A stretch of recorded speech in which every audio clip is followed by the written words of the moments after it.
Today's daf we're going to be learning is Horayot daf chet. Today's daf is sponsored in memory of the 6 citizens killed yesterday in the terrible terrorist incident, and for the 4 soldiers that were killed in Gaza. May their memories be a blessing, and may we hear b'sovot tovot b'karov. We're going to get started with our daf. I will mention, as I mentioned the last few days, that number 1, there will be no Zoom for the next few days. The shiurim will go up as usual. I did mention there was a little bit of an issue with the website and the posts going up on time, so they might not be up as early as they usually are on days I don't teach, but hopefully they should be up 7 o'clock, and you should be able to, and you should get the daf if you want it earlier. You can get it on a podcast app or YouTube. It'll be up by 5 in the morning Israel time. Okay, that will be from Wednesday through Shabbat. The post will go up, and then on Sunday there's usual class on Zoom, and Monday there's no class at all because we're doing the last daf on Sunday, which is the next lead into please register for the siyum. The registration is up. We sent it out in links. It went out in an email. If you didn't get it, let us know. I think right now there was some issues with the new website, putting it up on the homepage. Hopefully it'll get up there in the next, by today, hopefully. And then you can find it also on the site. If you have any issues at all, you can email us always at info@hadran.org.il. And anyone who's in Israel and would like to join our siyum in Hebrew on Monday, you're more than welcome. Both siyums have a great program, a great lineup with a lot of the teachers that teach on our Beyond the Daf content. And we'll be doing a demo of the new website, how to use it. That will be very useful at the end of the siyum. Okay. And we also have Julie Mendelson celebrating her siyum hashas with us. Okay, with that, we will get started. So we ended our daf yesterday with this idea about this machloket Rebbi and the rabbis about the kohen and Mashiach, the kohen.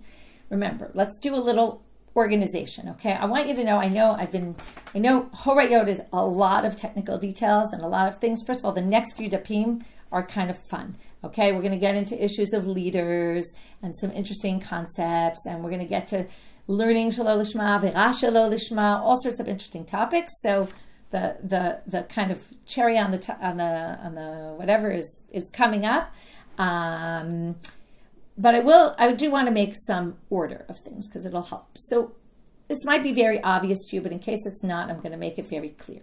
There's 4 sections in Vayikra. We've done this a few times, but I want you to get it really into your head that if you come out of Horayot with something besides all the interesting things about leadership and kind of concepts that we're going to talk about, but also this idea, and about taking responsibility for your actions, is a lot really that you can, from a perspective, take, even though we're kind of stuck in the nitty gritty.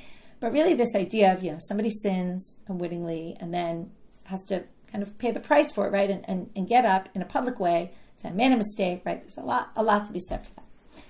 But right now, let's organize what there is. In Vayikra, there's 4 sections. First, it starts kohen and Mashiach. Then it goes to the parhalim davar shel tzibur, the community. Then it goes to the nasi, the king, and then it goes to the individual. And those are 4 different sin offerings. Then you move to Sefer Bamidbar, which today we're going to get to something I mentioned yesterday, which is how do you even know it's talking about avodah zarah? Okay, it's obvious to them that in Bamidbar, chapter 15, where it has 2 sections, not 4, one for the community, one for an individual. Okay, that's all it has. Doesn't say anything about avodah zarah. Doesn't say who the individual is relating to. So what's clear to everybody is the individual includes the kohen and the nasi also, the kohen gadol and the nasi. They don't have their own separate thing. And it's talking about avodah zarah, which today we're going to see 3 reasons how the rabbis got to the fact that it's talking about avodah zarah, 3 possible drashot. But what we started with yesterday was the kohen is dumped in with everybody else there. Whereas in Vayikra, we split it kind of into 2. The kohen is much more similar to the parhalim davar shel tzibur, specifically on the biggest issue there is, which is shigigat maaseh versus halem davar. Let's review what those terms mean. Shigigat maaseh means I just made a mistake and did an action on my own. Halem davar means there was something that was lost, like a erroneous ruling. The court got confused, or the kohen gadol got confused and taught something incorrectly, and then, right, by accident, and then followed. So when it's the community, it's the Beit Din did it, the Beit Din ruled, the people followed. When it's the kohen gadol ruled and the kohen gadol followed. Okay?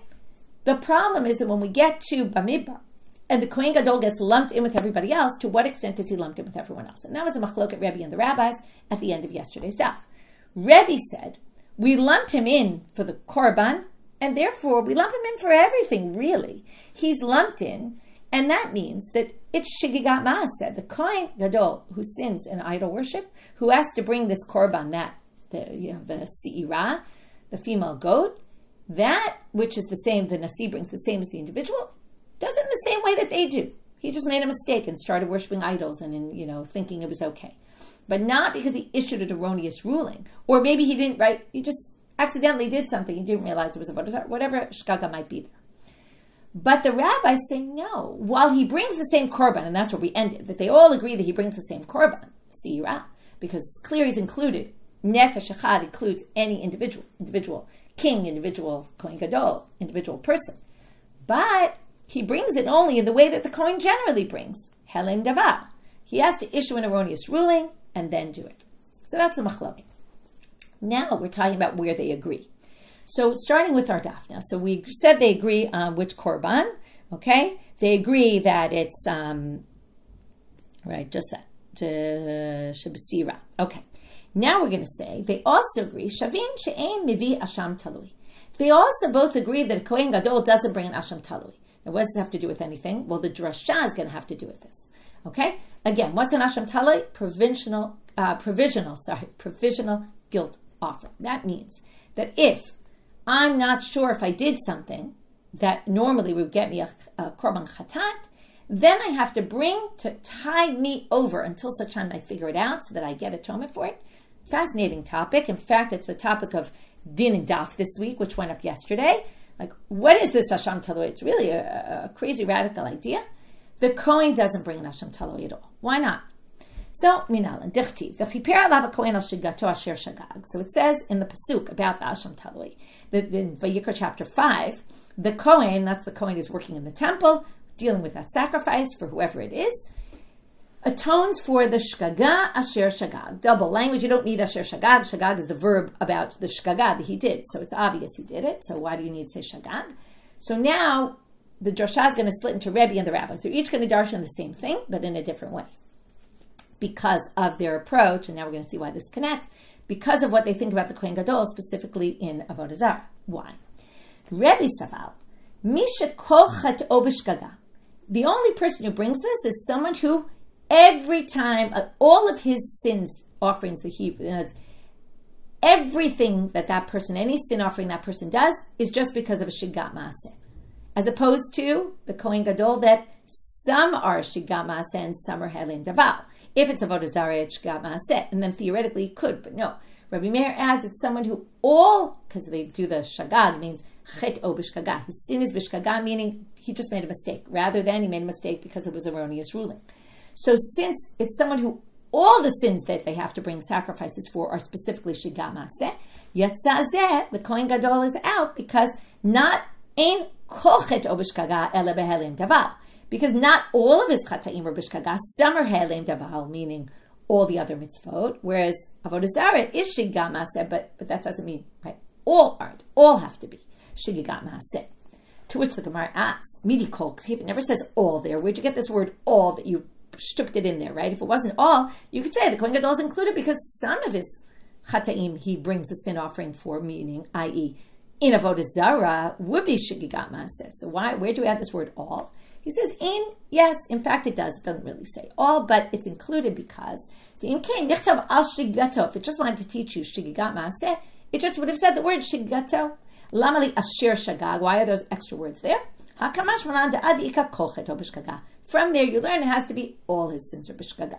Skipping the next words because that's just a repeat and they're in parentheses, which means they don't really belong here. V'Rabbanan, now the rabbis don't have that same drasha because they think the kohen gadol never has shigat maaseh.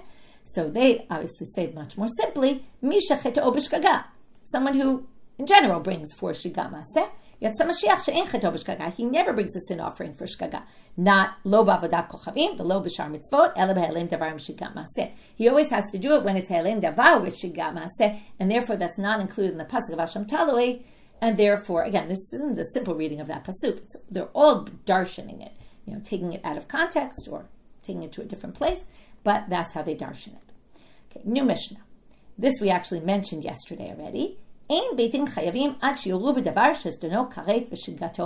Beit Din is not liable to bring the par halem davar shel tzibur unless it's on a sin. It has to be that they issued an erroneous ruling and the people followed the erroneous ruling. If the issue that they ruled on was something, that's what we keep talking about, chaylev, for example, where if you do it intentionally, you get karet, and if you do it b'shgaga, you bring a sin offering. So for those things that the individual brings a sin offering for, which are things that are dono karet, those are the things where the parlem davar shel tzibur is relating to. The chen hamashiach, same thing for the kohen gadol. Okay, again, we keep comparing the two. And also in avodah zarah, it's only things that is dono karet shigato chatat. Now you might say avodah zarah, everything. I mean, avodah zarah you get karet for. Everything is in that category in avodah zarah, not necessarily. What would be not? Just a simple lo taseh in avodah zarah. We learned this in Masechet avodah zarah, so it's good review. Let's say you kiss or hug an idol, and that's not the typical way of worshiping that idol. If you do that, it's forbidden, but it's not karet.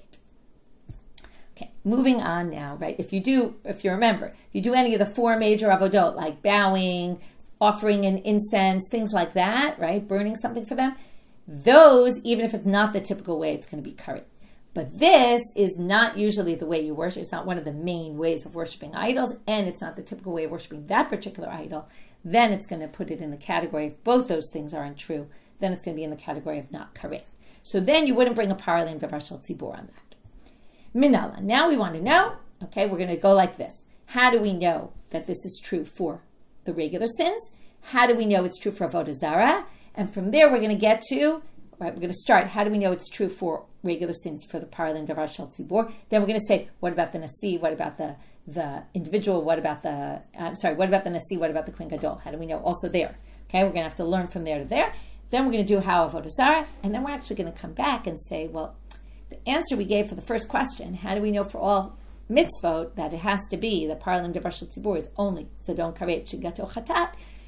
That's the source. The first thing we're going to bring, someone else darshans that pasuk some other way, and we're going to have to bring a second explanation. So it's going to we're going to jump back after to the first question. So we're going to ask question 1, question 2, and then go back to question 1 and bring a second answer. Minalan, Ditanya, Rebbi Omeo. So we start with Rebbi. Ne'emar kan Aleha, v'ne'emar lahalan Aleha. Okay, in our pasuk it says, "Paralem davar shel tzibur v'noda'a chatat asher chatu Aleha." Okay, the word Aleha means on it. Okay, this is not a very uncommon word. Okay, let's say it simpler. It's a very common word. It's interesting that we're darshaning gezera shava from this word because we're going to take a totally different context and connect it to some other aleha, which comes up in the Horayot, in the forbidden relations. Okay, I'll read it right now. You can't take, a man can't marry or sleep with his wife's sister while she's still alive. Okay, and it says ervata aleha bechayeha. Okay, legalot ervata aleha bechayeha. The word alea appears there, totally different context. It's a very basic word, but the word in gezera shavas, you only say it when you have a tradition about it. So it's not so crazy. You know, if you have a tradition, it kind of at least helps a little bit. Because otherwise it sounds a little bit absurd that we're connecting these two very basic, unconnected words. So Rebbi says, it says alea here, it says alea there. Okay, now we can get very simply. Well, that's Horayot. What is Horayot? Horayot, we're 200 fashot Elul, right? At the end of the section it says, everybody gets karet for all these Horayot. Mal halan davar shesdono karet v'shigato chatat. Just like there, it's something that if you do it intentionally, it's karet, and unintentionally chatat, unwittingly chatat. Afkan davar shesdono karet v'shigato chatat. So the aleh there is same criteria here. Our aleh is going to be the same thing. So, like I said, later we're going to come back to this and say, but wait, the rabbis darshan that aleha in the Horayot for something else entirely. So they're going to have to find a different source. But we're only going to get back to that later. So the first thing we have to do is say, okay, eshkachan tzibur. So we got it. The tzibur that brings this, that's their criteria. Mashiach minal. And how do we know the kohen gadol is the same? Well, you should know the answer to this by now. La ashma ta'am. What we kept saying yesterday. Every time we want to learn something, right, we always use la ashma ta'am. It says by the kohen gadol. He does it la ashma ta'am. What's la ashma ta'am? Harem Mashiach kitzibur. From there we say, All the rules of the Am are true for him, so whatever's true for the parling davar shel tzibur will be true for the kohen gadol. Now, Nasi, okay, I see you're asking, has a man sleep with a woman accidentally, right? It's that he didn't know it was forbidden, right? That's shkaga. Okay, if he didn't know it was forbidden to do. That's one possible explanation. There are ways it could be b'shkaga. He thought she was someone else, okay, and then it turns out it was the sister. We've seen some cases like that. It's a little weird, but yes. Okay. Also remember, there's, you can't see at night. If it's dark. In those days, they had no lights, no nothing. Okay, all sorts of possibilities. Nasi. Yalef mitzvah. So now where do we get the Nasi from? So we got the parling davar shel tzibur. We got the Mashiach. Now what about the Nasi? Yalef mitzvot. K'tiv gabei Nasi. Again, another gezera shava. Gezera shava from, right, for parling davar shel tzibur. Once you have that, there's another word by parling davar shel tzibur, and that same word appears by the Nasi. We can learn one to the other. Asacha mikol mitzvot Hashem. Shalot hasen of Hashem. That's in the parling davar shel tzibur. You do one of the mitzvot Hashem. That's by the Nasi. He does one of the mitzvot Hashem. And then by the tzibur, it says, Asu achat mikol mitzvot. Okay? Same word, mitzvot. Ma tzibur da'ad shezdono karet v'shigato chatat. Af nasi davar shezdono karet v'shigato chatat. Yachid, how do we know the Yachid?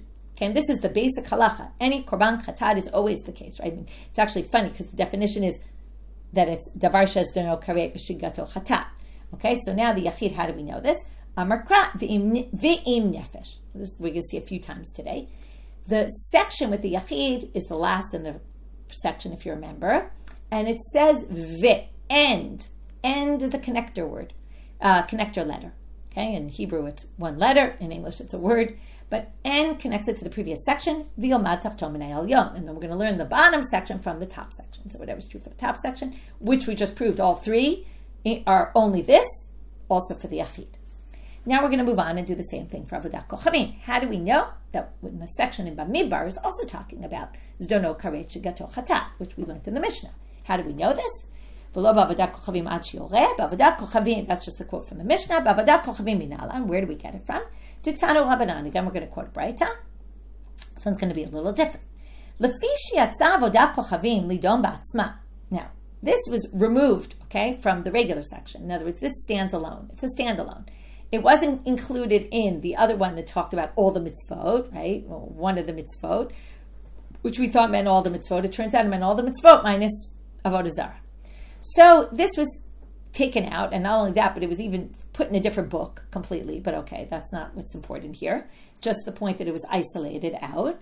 So because of that,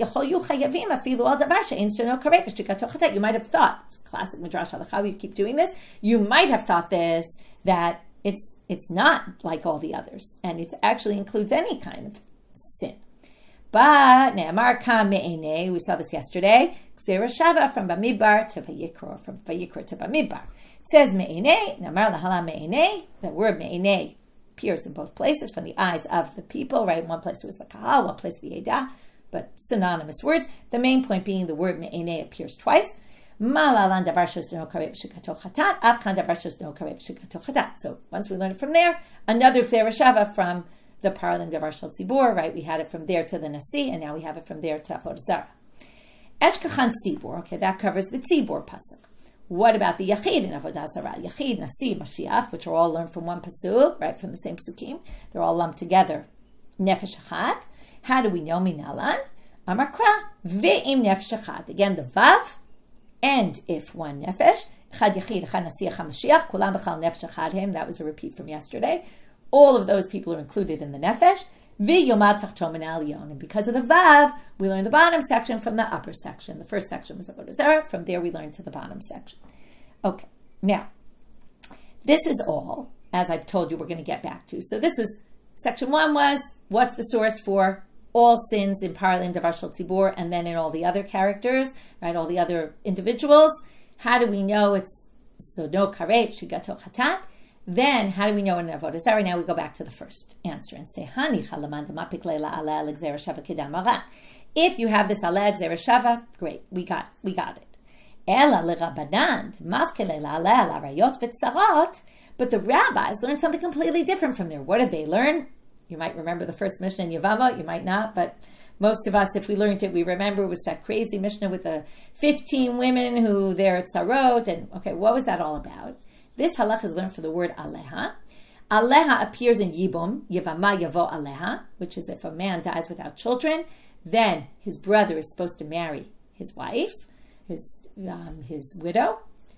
If she happens to be forbidden to him because he's a relative, a forbidden relative, and she can't marry him, she's exempt from Yibum, she's exempt from Chalitza, she doesn't have to do anything. And not only that, but it exempts her tzara. It exempts her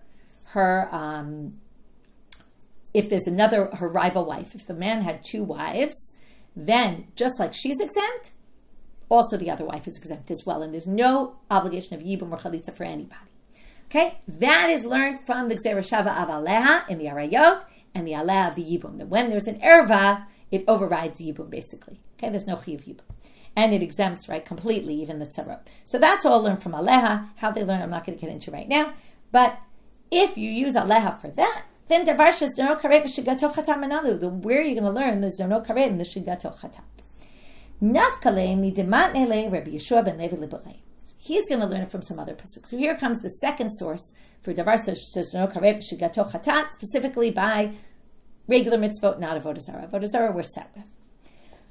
The end of that section in Bamidbar, the very last pasuk. So again, Bamidbar starts off with the tzibur, moves to the yachid, the individual, and the last pasuk about the individual says the following: Torah achat yelachem lo sebeshkaga. There's one rule for all the people who do b'shkaga.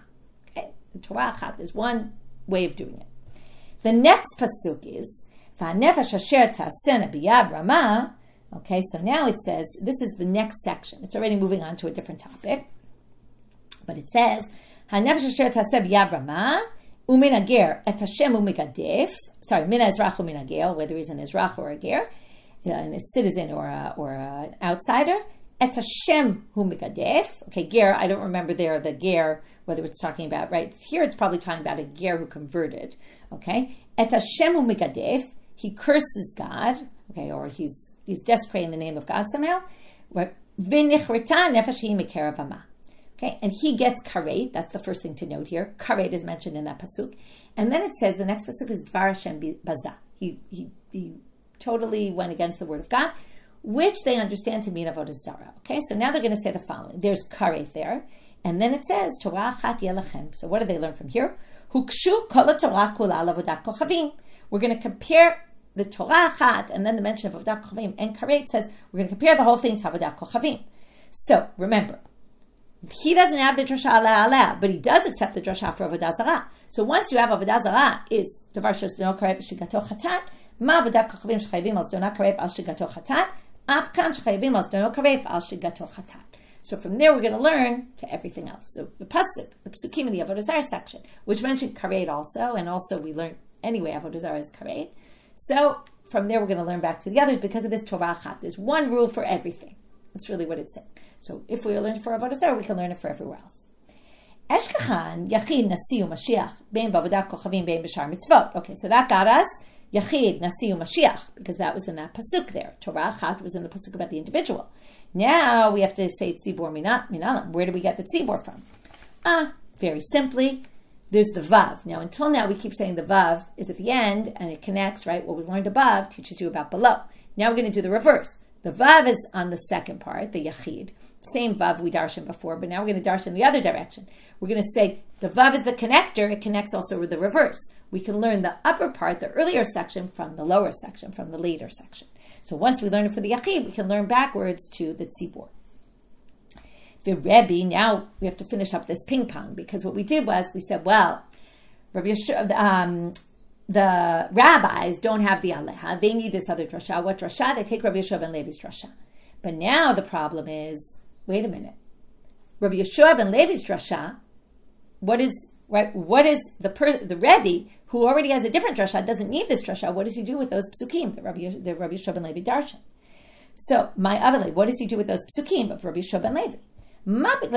He uses those psukim, that pasuk, Torah achat yelachem, lo sebeshkaga, for something else. Now we're going to get off on a total tangent because we're just trying to figure out what he does with that pasuk, okay? Because we already finished with him for our purposes. Now we're going to talk about something else entirely. Ir Hanidachat. Remember, we have a city who all the inhabitants follow, worship idols, or the majority of the inhabitants. What are the rules, if you remember? That's exactly what we're going to say right now. What's the difference between rabbim, a city that worships idols, and yechidim, individuals who worship idols? Well, rabbim b'sayif u'mamonam avad. All the inhabitants of the Ir Nidachat get sayif. They die by the sword, killed by the sword in the court. And, which is a lighter punishment, we're going to see than the individual, in a regular case, who worships idols. And so that's like a leniency. On the other hand, all their property is destroyed. You bring all the property into the middle of the city and you burn it. Whereas an individual, yechidim b'skila u'mamonam palat. The yechidim, an individual that worships idols, gets the harshest punishment, stoning, but his property is not destroyed. Her property is not destroyed. Now, here comes the catch. Comes Rebbi and he says the following. Now, I want you to realize, in our case, we have a yachid who worships idols, and we have a tzibor, which is the majority of the people who worship idols. We don't have an Ir Nidachat. An Ir Nidachat is neither. It's not an individual, really, but it's not the majority of the people of the people in Israel, right? Remember we said we go by the people in Israel. Not the majority. It's just the majority of a city, but not the majority of the people. So it's not a parlin davar shel tzibor. Now, what if you had an Ir Nidachat? Ir Nidachat is intentional. What if you had an Ir Nidachat that was a mistake? Like somebody taught, we all should worship, idol, whatever, taught the city, and then the city all followed or something like that. Or just, let's say they all just did it on their own. Okay, accidentally. They thought it was okay. They didn't realize it was avodah zarah. Something like that. So now, so it starts off like this. Since there's a distinction between them in an intentional case, then maybe you would think, maybe there's a unique korban for an Ir Nidachat that accidentally worships idols. Okay? We didn't see such a thing, but that's what we're saying. Talmud Lomar, Torah Yelachem. The Torah pasuk is saying, these people are like individuals, and they're going to bring the same korban that the individuals bring if they worship idols. There's no unique korban for the Ir Nidachat that unwittingly decides to worship idols. Okay, now we're going to have a question on this kind of strange havamina that Rebbi suggests. Okay, that's why we need this pasuk. You're basically saying, he says to him, you're saying because the Torah didn't distinguish and didn't give a third section of an Ir Nidachat that worships, right? A city that unwittingly worships idols. Hachalak, if it did, havamina nachlok. You want to say, right, you would have thought it would have its own unique korban. Now comes an interesting question. He says, my nate. What are they going to bring? And what he basically wants to prove is that the havamina of Rebbi here, or that we're claiming Rebbi would say, is a ridiculous havamina, because there is no other korban. Every korban is taken. Okay? We're going to go through a list. I don't know if it's really true. Maybe you come up with something. But we're going to say, if you want to say this one, someone's got it. If you want to say this one, someone's got it. We're going to go through a whole list. Nete par, bring the bull. Well, Sibor b'shar mitzvot hu d'maite. Okay, this is a good review for us. Who brings the bull? The community, if they make the parlin davar shel tzibor. Nete par la'olav v'seir l'chatat. How about a par as a burnt offering and a seir and a goat as a sin offering? Where do we have that? That's the korban that the community, if they all follow the mistaken ruling of the court for avodah zarah, that's what they bring. So that one's taken. Nete seir, bring a male goat. Nasi b'shar mitzvot hu d'maite. That's what the nasi brings if he sins in a regular mitzvot. Nete seira, how about a female goat? Yachid nami hainu korbanot. That's the chid's korban, the individuals. So basically, they go through the list and they say everything's taken. Okay. It's derich. No, you still need it. Why? Sakadat hachamin tzibor maite par la'olah v'sir l'chatat. Hainu naite ipcha par l'chatat v'sir la'olah. We have the par and the seir for avodah zarah, but this one's the burnt offering and that one's the sin offering. Maybe swap it and do the reverse, and then you'd have a unique korban. So we got one. Second option is inami. This is an interesting one. Sarich ve'en lo takana. Maybe he needs, and that's what the havamina would be. Again, this is all just the hypothesis, which is rejected. But that an Ir Nidachat that sins unwittingly would have to bring its own unique korban, but there is no unique korban for them to bring, and therefore they're stuck, and there's no way they can ever get atonement for that. That's what means ein lo takana. They have no way to resolve this. But kamash malan, that's why you need the pasuk Torah chat. No, they're the same as everybody else. As the individuals, they're going to bring just the individuals. Now, tekule alma mihat kiktivi hani cry bavadak kochvim udichtivi. Now here comes what I said. This third part for today. Okay, first part was let's learn avodah zarah. Right? Where do we learn shar ve'ro? Which we had two answers: Alea, or right that it's karet and it's something that's don't know karet, or Torah chat yelachem. We had a bit of ping pong between them. What did they do? Was this one do with that pasuk and that? Then avodah zarah we had, and then how do you learn from parlin davar shel tzibor to all the others, or maybe from the others to parlin davar shel tzibor? Okay, that we resolved. Now we have to figure out this other question. How do we know that those psukim are talking about avodah zarah, right? It never says avodah zarah in the psukim, okay? What does it say? It says, I'm just going to open it. It says, Ki tishgu v'lo tasu et kol, I want to read these psukim because we're going to darshan them in 3 different ways. If you make a mistake and you don't do, et kol ha-mitzvot ha'ele, and all these mitzvot, asher diber Hashem al Moshe, that God spoke to Moshe. Et kol asher tziva Hashem alechem biyad Moshe, notice the repetition, everything that God commanded Moshe. Okay, first said God spoke to Moshe, then it said God commanded Moshe. Seems to be saying the same thing. Min hayom asher tziva Hashem v'hala l'dorotechem, from the first day that God commanded for all future generations. That's a very strange pasuk, that second pasuk. We're going to darshan this. So it doesn't say avodah zarah anywhere. So why is it so obvious to them it's avodah zarah? So like I said, we're going to have 3 answers. My mashma, where do you get it from? I'm a rabbi. B'item Rabbi Shov and Levi, V'amar lakti. Maybe it was anonymous. Okay, we have either Rabbi said it, either Rabbi Shov and Levi or anonymous, or there's different explanations what kti means. Some people say it's someone's name. Anyway, Amar Kra. V'chi tishku v'lo tasu et kol ha-mitzvot ha'elu. Ezihi mitzvah, I mentioned this yesterday. This is the most famous one. Okay, what mitzvah is like all the mitzvot? And it's obviously not all the mitzvot, because all the mitzvot we already had in Vayikra. So it's got to be one particular mitzvah. What could it be? The one that's as weighty as all the other mitzvot. That's idol worship, right? That's the basic of everything. Going back to Avodah Zarah, Masechet Avodah Zarah. Okay, now, next one. Rebbi Tana, Amar Kra, Asher Diber Hashem al Moshe, Uchtiv Asher Tziva Hashem alechem biyad Moshe. Now they're going to darshan this. God spoke and God commanded. Where do we have a commandment that God spoke and commanded Moshe?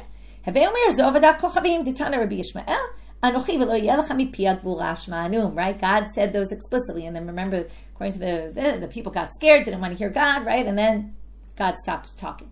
But those commandments were the ones that the people heard. And then also He commanded Moshe all sorts of things about avodah zarah throughout the Torah. So that must be avodah zarah. Debei Rabbi Yishmael Tana, the third one, turning now to Amabet, lemin hayom asher tziva Hashem b'hala l'dorotechem. Ezuhi mitzvah shene'amra b'tchila. What was the first mitzvah commanded? Okay, before we read this inside, what's the first mitzvah? Actually, pru-revu. Okay, that comes up in Breshit. And then there's Brit Milah, and then there's Gida Nasheh. Okay, then there's HaChodesh Hazeh Lachem. There's all sorts of mitzvot before. Then we're going to see the Gemara relates to there's Marah. Before they got to the giving of the Torah, they got, according to the Midrash, they got 10 commandments, the 10 mitzvot there. So this is a bit of a strange Gemara. Now, why Avodat Kochavim? Because it's the first of the 10 commandments. Okay, so when they got the Torah, it was the first of the 10 commandments. But didn't they say that there's 10 mitzvot they were commanded beforehand? Okay, first of all, it says, Sham Sam Lo Chok U'Mishpat. That's where they put in Chok U'Mishpat. And they're going to quote here in the parentheses, though, Vayam Shemot Shema L'Kol Hashem Lokecha. And there it says, Vayashar Be'enav Ta'aseh Va'azanta L'Mitzvotav V'shamarta Chukav. Now, the mitzvot and the chukim, this is mentioned before the Torah was given. So how do you explain that? It must be they got mitzvot before. And then there's these 10 mitzvot, and I'll tell you in a second something about that. But so they reject this last answer. It can't really be because it's the first one. Okay, and again, that was from the words from the day that God commanded you, meaning the first mitzvah God commanded. So the topic of Gefet this week of Rabbi El Shimoni's, which went up last night, is specifically about this topic. I think it's up on the site. I'm not sure. If not, it will be up later this morning. This basically, it's definitely on YouTube, so you can, and it should be on Spotify already, or podcast apps. The main thing here is that it's a fascinating topic, like what's considered the first mitzvah and how do we view mitzvah from before Matan Torah? And she brings up 2 different approaches. Very interesting shiur. Okay, again, if you're looking for some other stuff in Horayot other than the tedious technical drashot that we've been back and forth and all the complicated discussions, these are good shiurim to kind of delve into and see things a little bit differently. Okay. New Mishnah. Okay, now we're going to get into this whole topic, which is going to bring us to through the next daf, which is what we've been talking about now. So it has to be zadon karet shigato chatat. Now we're going to limit it even more. There's 2 different types of chatat offerings. One is the regular chatat, like for chelev, where you bring a sin offering and it's an animal. Okay, we had the Yachid brings this one, the Mashiach, all those bring what they bring. But then we have other thing called a sliding scale offering, which we spent a lot of time on in Shavuot, right? There's if you don't give testimony, right? You have testimony, you don't give it, and you swear you don't know it, and then it turns out you lied. If you went into the mikdash and you're impure by accident, okay, or ate sanctified meat or sanctified something while you're impure, or the meat was impure and you ate it, okay, things like that. And then we have just eluding me, bitoy sfatayim. I swear I'm going to do something and then I don't keep my oath. Those three, you bring the sliding scale offering. Remember what that means? It means if I'm rich, I bring an animal, okay, and a particular animal. If I'm not so rich, I could bring 2 birds instead. If I'm not that rich, I could bring a meal offering, okay, if I'm really poor.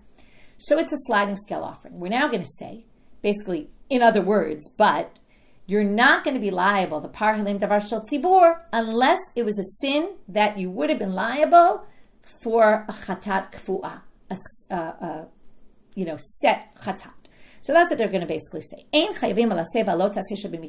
you sin having to do with the temple, okay, first of all, testimony, there wouldn't be something testimony for the whole community, and there wouldn't be bitoy sfatayim for the whole community. So the only thing that's relevant for the whole community is the mikdash, the tumat mikdash. Let's say everybody came into the mikdash because they said this isn't tameh, whatever it was, and everybody became tameh that way, and they all came into the mikdash.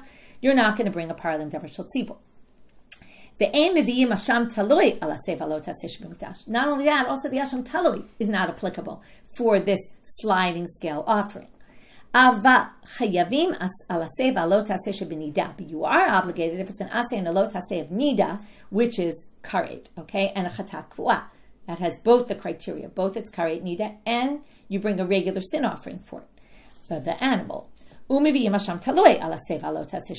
also, if you're not sure if you made and did a sin there, you would bring this provisional guilt offering. What's a good example of a mitzvah aseh in nida, right? Usually they're lo tasehs of nida. Well, prosh min nida.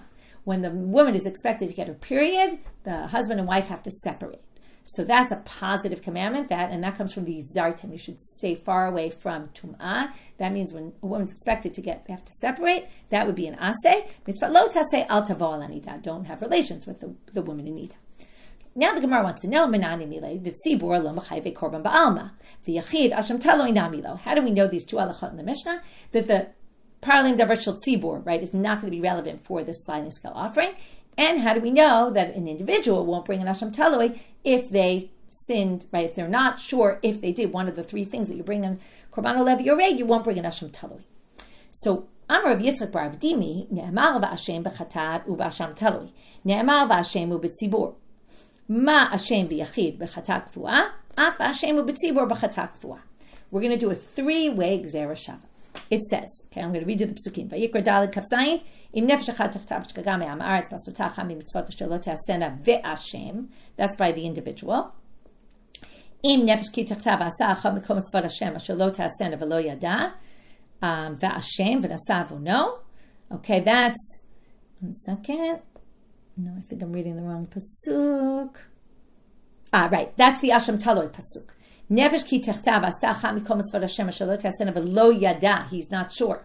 Okay, that's the asham talui. That's v'ashem. So we have ashem by the yachid. We have ashem by the asham talui, and we have im kol adat Yisrael yishku v'ne'elam davar me'nei hakahal asher lo ta'asena v'ashem. So we have 3 versions of the word ashem in those 3 places. That teaches what's right. The asham talui is only for when a yachid, and as the key pasuk is the yachid bringing the sin offering. The sin offering the yachid brings is the animal. That's the set one. So the set one is only relevant, right? The parlim davar shel tzibur is only for the set one, and the asham talui is only for the set one. Because both parlim davar and shel tzibur and the asham talui have the word v'ashem, which connects it to the ashem of the yachid. From there we learn it. Well, comes the Gemara and says, what kind of gezera shava is this? Mat tzibur b'chat. Oh, sorry, I just did read the last words here. I think so. Let's just read it. So, Hashem u'b'tzibur ma v'ashem b'yachid b'chatat kfu'ah. Just like b'yachid, it's the chatat kfu'ah. That's what I just said. It's the set one. Af Hashem u'b'tzibur b'chatat kfu'ah. So the parlim davar shel tzibur is also only going to be this set chatat. Umat tzibur b'chatat kfu'ah. Af Hashem talui nami. And then from there we get to the asham talui. But then here comes the question. Amre ihachi Korban olev yored nami. Haktiv ayaki asham lecha me'ele. The same root, asham, comes up also in asham talui. So then you could say, comes up in olev yored in the sliding scale. So why don't we say, here, it also appears there. Paralim dever shel tzibur, also there. Asham talui, also on a korban olev yored. And that basically undermines the whole gezera shava. So they say now, danim ashem and ashemo ve'ein danim ashem ye'asham. Okay, we don't learn asham from ye'asham. It's a different grammatical conjugation of the word. The Gemara says, my nafkamina, they love to bring this example. Every time they try to claim, it's a different, right? It's their best excuse. Oh, well, they took the root and used it in a different way because it has a yud before it. It's a different. I said, what are you talking about? And here we quote, we always love quoting this, the case of the leper. Okay, when it comes to the leper, Tani debei Rabbi Yishmael, it's the most radical gezera shava there is. We're going to compare shava kohen and ba kohen. Now, shav and ba are two completely different words, not the same root. They happen to be synonyms. They both mean the kohen came, okay? He returned and he came. Same thing. But they're two completely different words, okay? If we say asham and asham are different, they're not really much different, right? So, asham means in the future, but it's the same exact word. Here we take two words and we're going to make a gezera shava. Zoe shiva, zoe bia, okay? We make a gezera shava there. What's the gezera shava? I'll say it very simply. A leper's house. What happens? The kohen comes, he checks out the house. Then he says, I'm not sure, let's wait 7 days. If after 7 days it spreads, then he's supposed to do a process. It says in the Torah where you take the stones out, you scrape them, you scrape all the stuff off, and then you re-plaster them. Or, I don't know the exact word, but you do a process to them. Then it says, but if it didn't spread, you wait another 7 days. Now, when it says after the first 7 days, it says v'shava kohen. The kohen comes back after 7 days to check, and if it spreads, if it doesn't spread, if it didn't spread, you go back 7 days later. And there it says uba kohen, and the kohen comes back to the house, but it uses a different word. And then it doesn't say if it spread what you're supposed to do. So they learn that whatever it says you're supposed to do the first time, if it spread, that's obviously what you're supposed to do the second time. That's what the gezera shava teaches. Okay, ve'od. So number one, don't try to say, asham is not. And then we're back to this gezera shava doesn't work, because then it would teach the opposite. Also, korban olev yoreh, which is exactly what we're not looking for. Ve'od. And furthermore, ne'elaf min ve'asham mituma mikdash v'kodashav. Dichtivu tameh v'asham. If you don't like asham, in one of the examples of korban olev yoreh, which is the relevant one for the tzibur, which is the tumat mikdash going into the temple, it says v'hu tameh v'asham. Explicitly, the same asham word.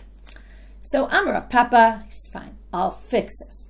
Danim Hashem u'mitzvot Hashem min Hashem u'mitzvot Hashem. Okay, in that section appears both Hashem and mitzvot Hashem. Okay, that's how you can get. So in all three places it says also Hashem, also mitzvot Hashem. Hamalei Rav Shimi Bar Ashi, the Rav Papa says that's not good enough. V'neilaf v'Hashem u'nisiyat avon min Hashem u'nisiyat avon. If you're going to take two words, I'll give you two words that appear in the paralim dever shel tzibur and also appear in the korban olev yoreh, the sliding scale offering. And I'll say, take those two words, v'nasa avono, and learn that it's specifically in a sliding scale offering, which again goes against the Mishnah. To which he finally comes up with, no, I got three words. Okay? Amar le'el amar of Nachman bar Yitzchak danim v'Hashem u'mitzvot Hashem asher lo te'asena me'Hashem u'mitzvot Hashem asher lo te'asena. We have three words, okay? And then we're good. V'al yochiach shmiat kol u'bitois fatayim v'tumat mikdash v'kodashav, which is all the sliding scale offering options, shelo ne'amar bahen v'Hashem u'mitzvot Hashem asher lo te'asena. It's missing the asher lo te'asena, and therefore we make the gezera shava for the chatak fu'ah, and we don't make it to the sliding scale offering. Okay, continuing along this topic, and we'll get much more into it tomorrow. We'll see even more opinions, but the Mishnah now quotes, we're going to talk now about the nasi. What about a king? Is a king obligated also only in a chatak fu'ah? Is also in a sliding scale offering? Okay, there's going to be a range of opinions, both about the nasi and the kohen. Are they included or not included in the sliding scale offerings? Would they bring a chatat if they sin on those? Maybe some, not others. Okay, we're going to see a range of opinions. Altogether 4. So now we're going to start with 2. So this is just a continuation of the previous Mishnah. On a paralim dever shel tzibur, it's not going to be for all three things that you bring a korban olev yoreh, and the nasi just the same. Okay, also a nasi is not obligated in any of those. Divrei Rabbi Yossi Aglili. Rabbi Akiva Omer, nasi chayav bekulan. There's only one the nasi is not chayav. What's that? Mishmiat chutz mishmiat kol. Why? Shmiat kol is if you heard testimony, you had testimony, you didn't testify, and you swore you didn't know it.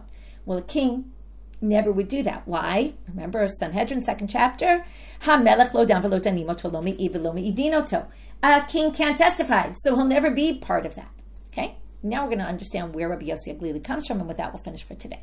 And then later we're going to see more opinions and other things.